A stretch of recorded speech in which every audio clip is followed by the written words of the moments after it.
On vocabulary development. तो चलिए शुरू करते हैं। सबसे पहली शब्दावली है लबादा, योद्धा की पोशाक या कवच के ऊपर पहनने का जामा। ऐसी पोशाक को आप क्या बोलते हो इंग्लिश में? टेबर्ड। ओके, टेबर्ड। देखिए अब टेबर्ड दिखने में कैसा होता है, तो अगर आप इस इमेज को देखें तो इसमें क्या होता है कि बाजू नहीं होती है, ठीक है। आप ये बोल सकते हो कि स्लीवलेस होता है और गले में एक बड़ा सा आप बोल सकते हो कि होल होता है या छेद होता है ताकि इसको पहना जा सके। तो इस तरह की पोशाक को आप क्या बोलते हो? टेबर्ड, राइट। अब इससे रिलेटेड सिनोनिम्स देखते हैं। तो सिनोनिम्स हो जाएंगे अ स्लीवलेस क्लोक, पोंचो या शॉल, ठीक है। अब चलिए एक इसका एग्जाम्पल भी देखते हैं। You can wear your colored tabard over it that you made earlier, जिसका मतलब ये हुआ कि आप अपना रंगीन लबादा पहन सकते हो जो आपने पहले बनाया था, राइट। चलिए दूसरा शब्द देखते हैं। दूसरा शब्द है थन, ठीक है। तो थन को आप इंग्लिश में क्या बोलोगे? अडर बोलोगे, राइट। इससे रिलेटेड सिनोनिम्स हैं टीट, मैमिलिया, मैमरी ग्लैंड और मिल्क ग्लैंड, राइट। इससे रिलेटेड एग्जाम्पल देखते हैं। The cow has a diseased udder, जिसका मतलब हुआ कि गाय के थन रोगग्रस्त हैं। ओके, चलिए नेक्स्ट शब्द है डोलना या डगमगाना। इसके लिए आप इंग्लिश में बोलोगे वैसिलेट, ठीक है। अगर आप इमेज को देखें ध्यान से तो आपको दिख रहा होगा कि किस तरीके से ये जो बिल्डिंग्स हैं वो डगमगा रही हैं या डोल रही हैं। जनरली ऐसा अर्थक्वेक के दौरान होता है।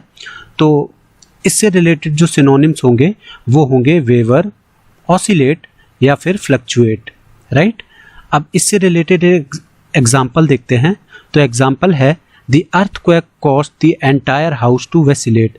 तो जिसका मतलब ये हुआ कि भूकंप की वजह से या भूकंप की कारण पूरा घर डगमगाने लगा, ठीक है।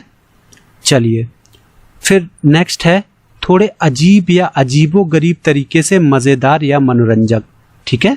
तो इसके लिए जो इंग्लिश में वर्ड यूज किया जाता है वो होता है वैकी, राइट। इसको आप रिलेट कर सकते हो जोकर से, जिसे आप क्लाउन भी बोलते हो।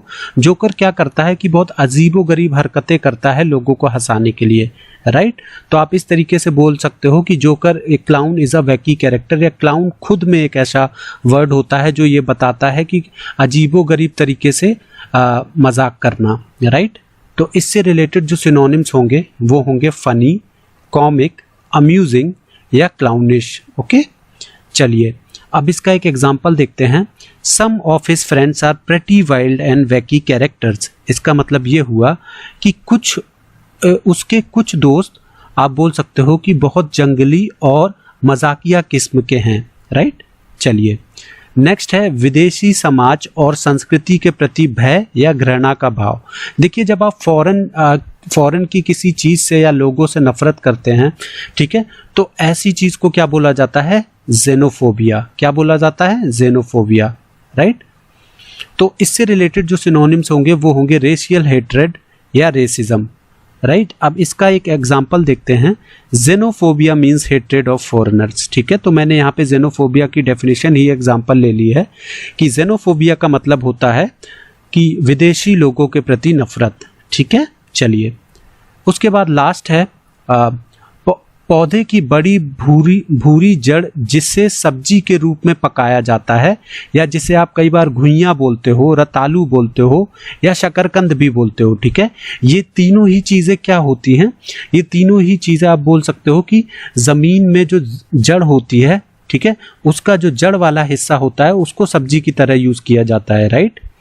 तो ऐसी चीज़ों के लिए आप इंग्लिश में क्या वर्ड यूज़ करोगे? यम। ओके, क्या यूज करोगे? यम। अब इससे रिलेटेड जो सिनोनिम्स हैं वो हैं स्वीट पोटैटो या डेस्कोरिया। ओके, चलिए अब इसका एक एग्जांपल देखते हैं। The yam pieces were then simmered in water for few hours. इसका मतलब ये हुआ कि रतालू के कुछ टुकड़ों को पानी में कुछ घंटों के लिए उबाला गया। ओके, या आप शकरकंद भी बोल सकते हो। ओके, अब देखते हैं, सॉरी एक और वर्ड बच गया है। एक असामान्य और पागल तरीके से मजाकिया, मस्खरा या ठिठोलिया। देखिए इससे रिलेटेड हमने पहले भी एक वर्ड यूज किया था जिसका नाम था वैकी, ठीक है। तो ऐसे ही ये भी एक वर्ड उसी चीज के लिए आप बोल सकते हो कि एक और इंग्लिश में वर्ड होता है ज़ेनी। ओके, तो ज़ेनी से रिलेटेड सिनोनिम्स क्या हो जाएंगे? क्लाउन, वैकी या बफून। ओके अब इसका एक एग्जाम्पल देखते हैं, Michael made us all laugh with his zany tricks. ठीक है, तो माइकल ने अपनी मजाकिये